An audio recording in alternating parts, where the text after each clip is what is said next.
ini kita udah ngebahas soal tipe trader. Ya. Sekarang aku mau langsung aja nih ke bagian yang aku cari-cari dari awal tuh Pak. Soal gimana sih cara trading dengan banyak time frame.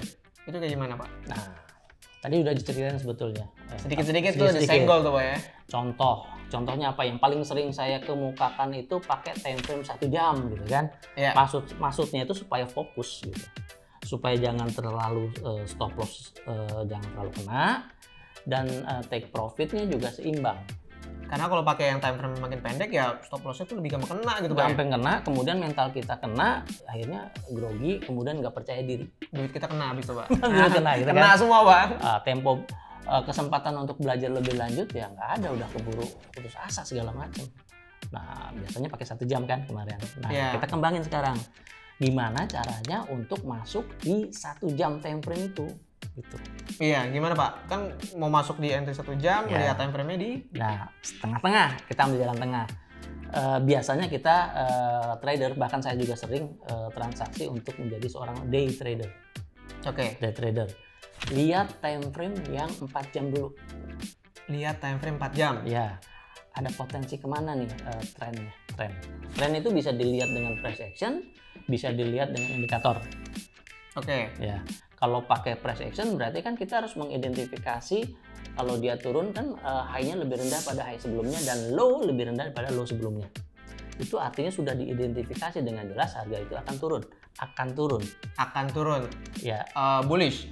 Bearish. Ya kan? Akan turun berarti kan harganya melemah.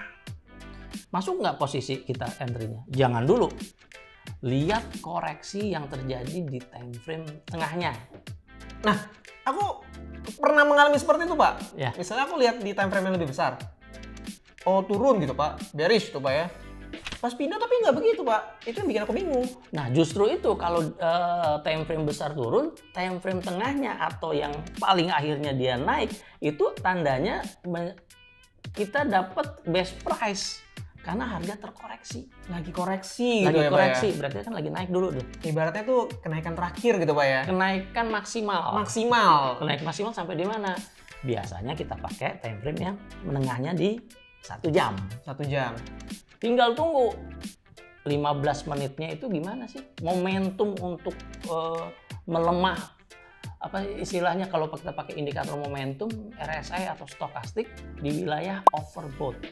Overbought, Di harganya menit. udah ketinggian gitu Pak ya? Gitu. Kemudian nukik tuh dari atas ke bawah. Tek, kita sell terbaiknya di situ. Aduh, udah enak tuh Pak ya? Udah enak, tren besarnya turun. Kalaupun terjadi kesalahan, itu kan stop loss-nya sudah terbaca di resisten yang terjadi di 4 jam. Oh, dan aku pernah ngalamin juga trading dengan banyak time frame gitu Pak, tapi kebalik. Aku kayak ngelihatnya itu patokan garis-garisnya itu aku tariknya di time frame kecil, itu terbalik tuh Pak ya? Terbalik.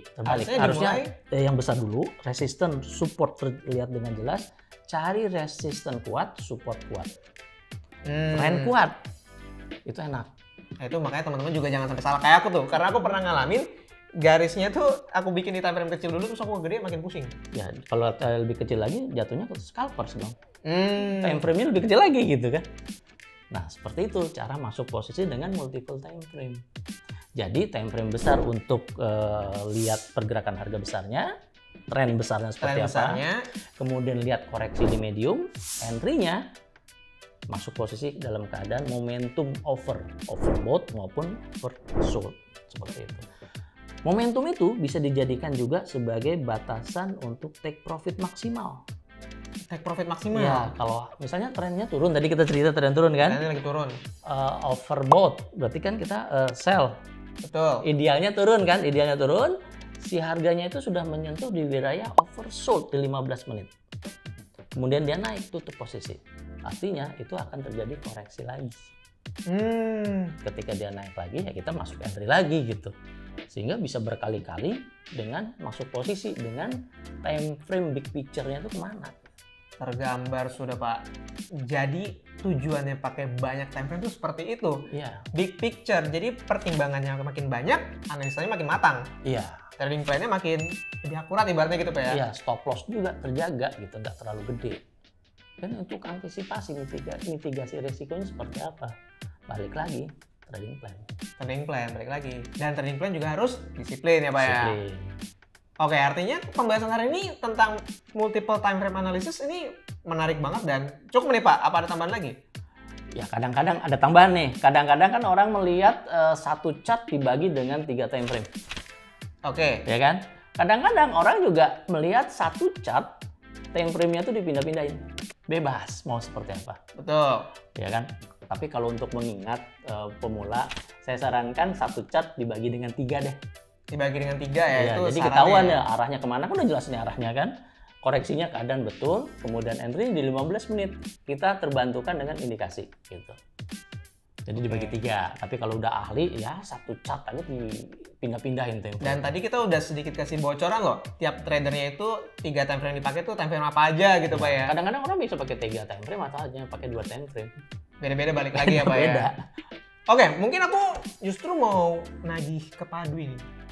Nanti kan aku udah denger sedikit soal Punya utang udah ditagih. Iya nih Pak, aku mau minta utang sama Pak Dwi. Tadi kita udah sedikit bahas soal scalper, day trader, swing trader, hold position trader ya gitu Pak. Mau dong Pak dibahas satu-satu gitu Pak. Mana tahu nih Pak, aku yang tadinya nyaman day trader begitu dengar penjelasan Pak Dwi yang lebih dalam soal scalping, tekniknya gimana, mana tahu aku pindah gitu Pak. Oh boleh. Boleh ya? Lebih bagus kita ya live trade sekalian ya. Waduh, seru nih. Lebih jelas gitu kan. Tapi masalahnya sabar nggak untuk menunggu masuknya posisi. Karena kan nggak cepat juga 15 menit itu kan nggak apa namanya nggak lama. Tapi nggak cepat juga karena ada 1 menitnya gitu. Oke. Momennya ada nggak momennya gitu kan? Oke. Makanya teman-teman di rumah nih yang pengen langsung aja komen. Pak Dwi, mau dong pembahasan ini? Langsung aja di kolom komentar gitu ya Pak ya. Ya, supaya kita tahu infonya. Nasabah atau teman-teman semua kemauannya seperti apa sih? Betul. Oke deh, sekian pembahasan video kita hari ini Pak ya. Cukup ya Pak. Jangan lupa teman-teman untuk subscribe, tinggalin like, dan juga nih kalau yang mau coba trading forex bisa langsung download aplikasi MFX. Link downloadnya itu ada di kolom deskripsi. Nge-like forex semudah itu. Dadah!